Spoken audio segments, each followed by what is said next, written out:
Be groovy, comment, like, share, subscribe.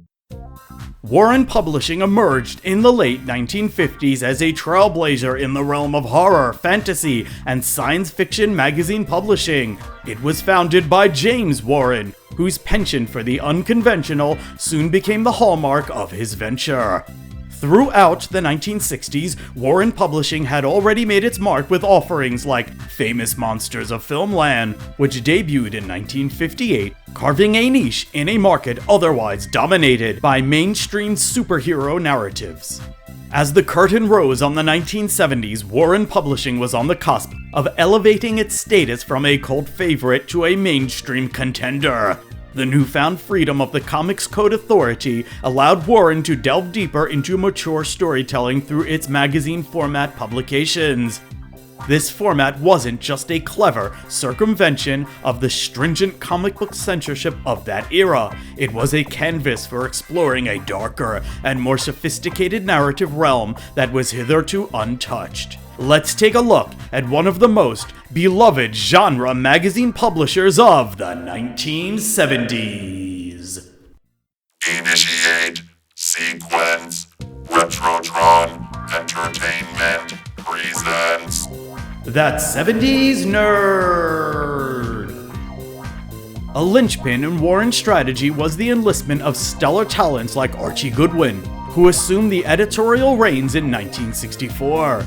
Goodwin's creative acumen was akin to a Midas touch that transformed the narrative scope and visual aesthetic of Warren's publications. His vision, encapsulated in titles like Creepy and Eerie, helped in cementing Warren's status as the vanguard of horror-themed storytelling. By 1970, Warren's roster was a medley of seasoned and burgeoning creatives. Among them were luminaries like Frank Frazetta, whose cover art became emblematic of Warren's edgy ethos, and writers like Harlan Ellison, and artists like Neil Adams, who were destined to be superstars of print media genre entertainment. Warren wasn't just content with mastering the horror genre. The 1970s saw a diversification of its portfolio, with the introduction of titles spanning a spectrum of fantastical themes. Vampirella, which debuted in 1969, became synonymous with Warren's audacity, melding visceral horror with science fiction and campy sex appeal. The decade of the 70s was both a zenith and a crucible for Warren Publishing.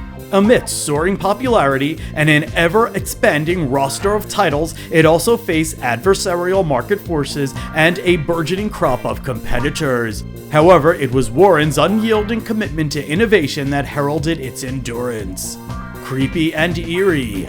These sibling publications, known for their horror and suspense themes, were a masterstroke from Warren, under the expert editorial stewardship of Archie Goodwin, and later Bill Dubay among others. These magazines epitomized the gothic horror narrative. During the 70s, the meticulous crafting of suspense, bold storytelling, and the atmospheric artwork of these magazines continued to set Warren Publishing apart. Vampirella. Perhaps one of the most iconic titles from Warren Publishing, Vampirella combined horror with sci-fi while also injecting a dose of campy humor. The character of Vampirella became an instant icon, thanks largely to her risque attire and memorable personality. Illustrated initially by Frank Frazetta, and later by many talented artists like Jose Gonzalez.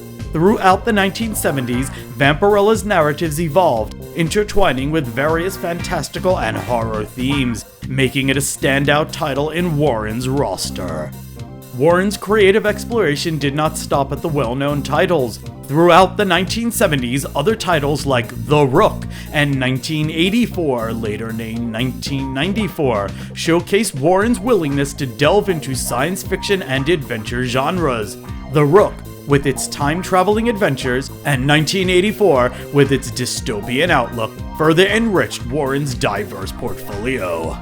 A cornerstone of Warren's success was its ability to attract and nurture talent. The art in Warren's comic book magazines of the 70s often had a grittier and more realistic tone, thanks to the contributions of artists like Richard Corbin, Bernie Wrightson, and Joe Severin.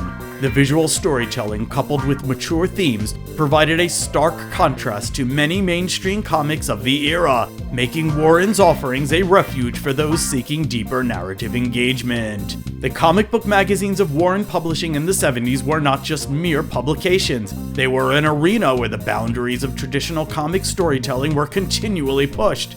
Each title was a cauldron of creativity, offering readers a venture into the mysterious, the horrifying, and the fantastical. Through these publications, Warren had etched an indelible mark on the genre, setting a high bar for narrative and artistic excellence. Warren Publishing's venture into the realm of movie magazines signified an intersection where popular culture met the esoteric. Throughout the 1970s, under the banner of Warren Publishing, various movie magazines flourished, extending the brand's influence from the comic rack to the realm of film critique and fandom. Famous Monsters of Filmland. As a pioneer movie magazine from Warren Publishing, Famous Monsters of Filmland, under the editorial helm of Forrest J. Ackerman, continued to be a vanguard in celebrating the horror, sci-fi, and fantasy genres in filmmaking. With its unique blend of humor, behind-the-scenes insights, and an unapologetic fandom, Famous Monsters nurtured a community of aficionados long before the era of internet fandom. Warren also made a name for itself with one-shot movie tie-in magazines, which is what many fans of my generation remember them best for. These single-issue magazines combined press kit information, behind-the-scenes details, talent profiles, and usually a pull-out poster. The visual element of these magazines was a forte of Warren Publishing. High-quality stills, posters, and sometimes concept art were featured, making each page a visual celebration of the film. Moreover, the narrative content, which often included the film's storyline, character analyses, and thematic explorations, provided a literary lens through which readers could explore the film's narrative nuances. These tie-in movie magazines were a precursor to modern internet fandom. They created a conduit through which fans could explore their favorite films and franchises, fostering a sense of community and shared enthusiasm. Warren Publishing was made by fans for fans. These unique publications, with their stunning covers, colorful contents, and focus on fan-friendly content, were as integral a part of 1970s nerd culture as Topps trading cards and tie-in merchandise. The 1970s truly was a great time to be a nerd. Be sure to hit the bell for notifications so you never miss out on new videos and community posts.